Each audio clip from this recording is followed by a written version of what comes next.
100. Although we did not get Shelly-Ann Fraser-Price in this race. She was a late scratch, which was disappointing because we just talked up how awesome it was to see Fraser-Price and Thompson-Herah go back and forth and back and forth. But still a great run for Elaine Thompson-Herah.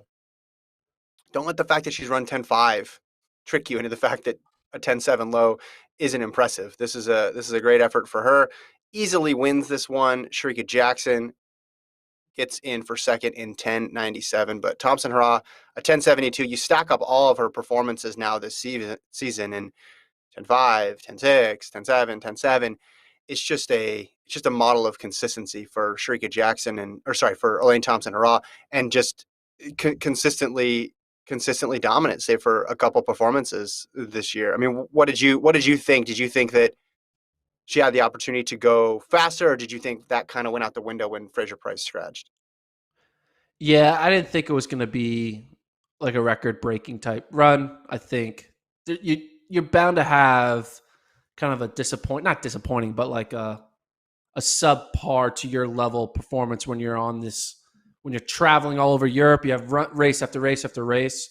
It makes sense that she ran well, right? 10.7 is, but like she's not going to be able to go all out to the well every single time you're out there. You got to save it for the ultimate final race, which will be this upcoming weekend in the Diamond League final. So I wasn't surprised, but knowing that her baseline, we learned what her floor is. At least her floor is freaking 10.7. Like her floor is like a time that would probably win most of any global championship any year for the past 30 years or 20 years up until FloJo, Mm-hmm. right? It's just like incredible what she's be able to recalibrate women's 100 times and what we should expect from the best of the best. Because if you told me that I would kind of be like snooze or like, whatever, I don't care, to a 10.7.2, if you would have told me Yeah. that, I would have reacted like kind of nonchalantly, kind of like, who cares, to a 10.7.2 like a year ago. I'll be like, you kidding me? Yeah. Like 10.7.2, I'll be like, oh, emergency pod. We got to talk about this. Yeah. But like now she turned 10.7.2 into running 11 flat. Mm-hmm. And because of how good she's been running throughout the season, right? Now you're like, all right, 10.7.2, cool. Call me when you're running 10.6s again. Call me when you're back flirting with the 10.5s.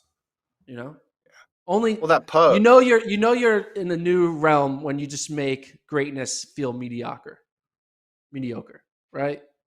This post, she posts on Instagram after, some days you just have to show up and be smart about it. So she's basically saying, I just took it easy and I ran 10.7 too. This was me running in injury prevention mode, just get through it. And she runs a 10.7 too. You're right.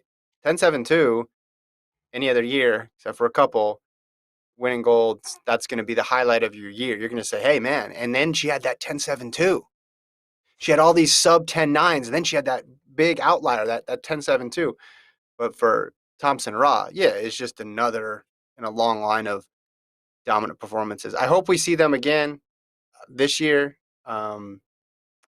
Again, face off at least one more time, especially after we talked it up. I don't want to have jinxed them, Gordon, is what I'm saying. You think there's a chance that they won't run in the Diamond League final? It's track and field. There's always a chance someone doesn't run. I mean, I'm going to take everybody at their word that they're all going to show up and they're going to be there, and we're going to get one last, if not insane time, at least a fast race where we see, in a close race, where we see both of them bring their best stuff. And maybe the conditions finally will give way and it won't be the world's quickest time, but I just want to see them one more time together on the track. It'll be a great bookend to this season, I think. Yeah, hopefully they make it the last event. That'll be good. It Whoever's was doing the weird, though. schedule. Yeah, the order of this meet was really weird. This Paris Diamond League meet, because you're like, oh, what's the big climax at the end of the meet? And it was like the high hurdles, which, no disrespect to the high hurdles, but I would have featured this. I would have featured this and said, hey, Shelly-Ann, you get even more rest from Lausanne because we're going to put the Paris women's 100 at the very end. Can you please show up? It's Paris. Come on. City of Lights. Let's do this. City of Lights? Is that what it's called? Paris? City of Oh, yeah. Lights? Yeah. Isn't You've every been. city of lights? Like, What do you guys have? We have lights. Like, come on, that seems like a very basic thing to kind of hold your hat on. Is that the phrase? Yeah. Hold your hat on. Well, I Hang was your growing hat up in on. Las Vegas, and people in Las Vegas said it's the city that never sleeps. And I'd never been to New York, and I'd only lived in Las Vegas, like as a major city. And I was like, I guess this is the city that never sleeps. And then I found out about New York, and I said, man, New York must have stolen that from Las Vegas. But I was wrong, other way around. Um, so what do you think? What do you think, like in terms of Thompson? Like, just say we get them one more time, but it's not a 10-5 type of performance. Say it's something in the 10-6s, which again is remarkable on its face, and the fact that we're saying it's normal um, is just an accomplishment. But what do you think about